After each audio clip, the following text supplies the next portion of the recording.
မြမရုပ်ရှင်လောကမှာဦးစေရဆိုတာအခုခေတ်တတော်တွေထက်တောင်ပရိသတ်ပိုယူတိုးရတဲ့သူပါခံညာလုံးနဲ့သူ့ရဲ့ရုပ်ရည်ကြောင့်အမျိုးသမီးထုကြားမှာရေပန်းစားလွန်းလို့အဝတ်စားတွေတောင်ဆွဲဖြတ်ခံရဘူးတယ်လို့အဆိုရှိပါတယ်သူနဲ့မတင်ကြီးခေါ်ချစ်မဝါတို့စတွေ့ပုံကရုပ်ရှင်ဆန်ပါတယ်အဆိုတော်လေးမတင်ကြီးရဲ့အတန်ကိုကြားယုံနေတယ်ဦးစေရဟာဒီမိန်းကလေးကိုငါမင်းသမီးလုပ်ရမယ်လို့ဆိုအတင်းပြောခဲ့တာလားဒါမှမဟုတ်တကယ်ပဲပထမအမြင်နဲ့တင်မေတ္တာသက်ဝင်ခဲ့တာလားဆိုတာဒီနေ့ထိပရိသတ်တွေကြားညှင်းခုန်နေကြဆဲပါ1956ခုနှစ်မှာချစ်မဝဇက်ကားထွက်လာတဲ့အခါတနိုင်ငံလုံးပေါ်လောရိုက်သွားပါတယ်ဒီကားနဲ့ဦးစေရအကယ်ဒမီရခဲ့ပေမဲ့နောက်ွယ်မှာတော့ကောလာဟာလာတွေရှိခဲ့ပါတယ်တချို့ကပြောကြတာကဒီကားရိုက်နေစဉ်မှာသူတို့နှစ်ဦးဟာတကယ်ချစ်နေကြတာကြောင့်တရုပ်ဆောင်တာမဟုတ်ပဲအပြင်ကအချစ်တွေကိုရိုက်ကွင်းပေါ်တည်လာတာလို့ဆိုကြပါတယ်ချစ်မဝဆိုတဲ့နာမည်ဟာလဲဦးစေရ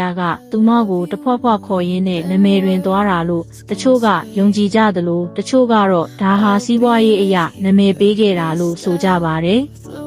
မင်းသားချောနဲ့အဆိုတော်ချောတို့ပေါင်းဖက်တဲ့အခါငြိမ်းချမ်းနေတာတော့မဟုတ်ပါဘူးအမှုပညာလောကရဲ့ထုံးစံအတိုင်းဦးစေရရဲ့ပတ်ဝန်းကျင်မှာတခြားမင်းသမီးတွေပရိသတ်တွေဝိုင်းဝိုင်းလည်နေတာကြောင့်ချစ်မဝတယောက်တဝင်တိုးပြီးရိုက်ကွင်းပေါ်အထိလိုက်ဆောင်ရတယ်ဆိုတဲ့သတင်းတွေဟာထိုခေတ်ကအတီးပြုမရတဲ့ဟာနျူးစာတွေဖြစ်ခဲ့ပါတယ်သူတို့နှစ်ဦးလမ်းခွဲတော့မယ်ဆိုတဲ့သတင်းတွေခဏခဏထွက်ခဲ့ပေမဲ့အံ့ဩစရာကောင်းတာကသူတို့ဟာတေတပံတက်တစုံအထိလက်တွဲမပြတ်ခဲ့တာပါပဲ